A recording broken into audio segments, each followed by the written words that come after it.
Bonjour et bienvenue chers téléspectateurs de Zarin International Television. Je suis Françoise Giroux et je suis ici pour vous apporter les dernières nouvelles de cette heure. Mohammad Khaled Hanassi, le ministre de la promotion de la vertu des talibans, a critiqué lors d'une réunion avec la présence des agents de moralité de ce groupe les atteintes à la vie privée des citoyens et la corruption dont ils font preuve. Dans le communiqué du ministère de la promotion de la vertu des talibans, il est indiqué que Hanafi a souligné lors de cette réunion qu'il n'est pas permis de fouiller le téléphone portable, la poche ou la maison de quelqu'un sans son autorisation. Ces déclarations interviennent alors que, depuis près de 4 ans, les forces talibanes ont violé la vie privée de la population par divers moyens. Les responsables du ministère de la Santé des talibans ont appelé à une lutte sérieuse contre la production et le trafic de drogue en Afghanistan. Un responsable, lors de la sortie de dizaines de toxicomanes guéris à Kaboul, a déclaré que la lutte contre la drogue n'est pas seulement la responsabilité des employés de la santé. Il a demandé à la population, en particulier aux agriculteurs, de participer à cette lutte. Le Haut-Commissariat des Nations unies pour les réfugiés a mis en garde contre le grave manque d'infrastructures et de ressources nécessaires pour prendre en charge les migrants expulsés. Dans son rapport, l'organisation a indiqué qu'il était nécessaire de créer au moins 154 nouveaux centres de soins dans les régions du Nord-Est et 79 centres dans les régions du sud de l'Afghanistan pour fournir des services de santé. Le rapport indique que les familles ayant un membre en situation de handicap ont 25% moins d'accès aux centres de santé que les autres. Un agent de sécurité du bureau de l'Organisation mondiale de la santé dans la ville de Jalalabad, capitale de la province de Nangarhar, a été tué. Des sources indiquent que Siddiqui Amoudine, originaire de Badakhshan et père de Mazar Ismailia, est décédé sous la torture sévère, mais les auteurs de son meurtre n'ont pas encore été identifiés. Les talibans n'ont rien dit non plus à propos de ces deux incidents.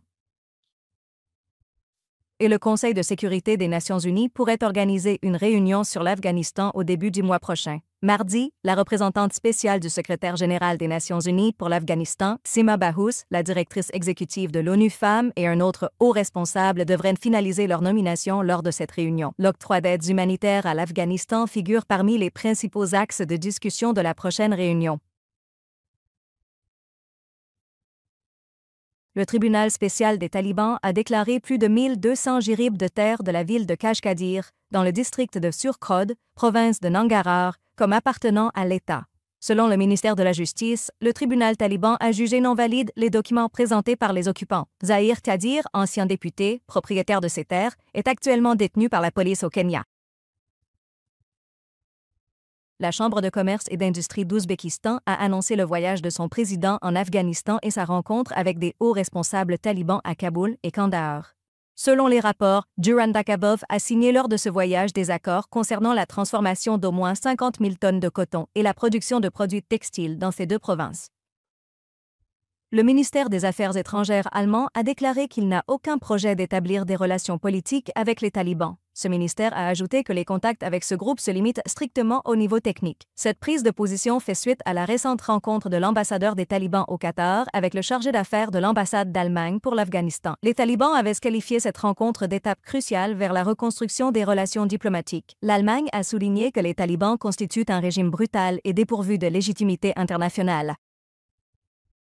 À la suite de l'attaque d'un citoyen égyptien contre une manifestation de soutien au groupe israélien dans le Colorado, aux États-Unis, le secrétaire d'État américain a de nouveau insisté sur l'expulsion de ce qu'il a qualifié de soutien au terrorisme. Marco Rubio a déclaré que toutes les personnes liées au terrorisme, y compris leurs soutiens et leurs proches, doivent être identifiées et expulsées des États-Unis, car lors de cette attaque, 8 membres d'un groupe juif ont été brûlés. Et aujourd'hui, les Sud-Coréens se rendent aux urnes pour élire le nouveau président du pays. Cette élection a lieu après 6 mois de turbulences politiques dans le pays. Les bureaux de vote ont ouvert à 6 heures du matin, heure locale, et resteront ouverts jusqu'à 8 heures du soir. Merci, chers téléspectateurs, pour votre soutien continu. Vous pouvez regarder Zarin TV sur Afghan Procast, GLWEs, l'application Zarin TV et nos plateformes de médias sociaux. Jusqu'à la prochaine fois, puissiez-vous être enveloppés dans la paix et la miséricorde du divin. Prenez soin de vous et que les bénédictions accompagnent toujours votre chemin.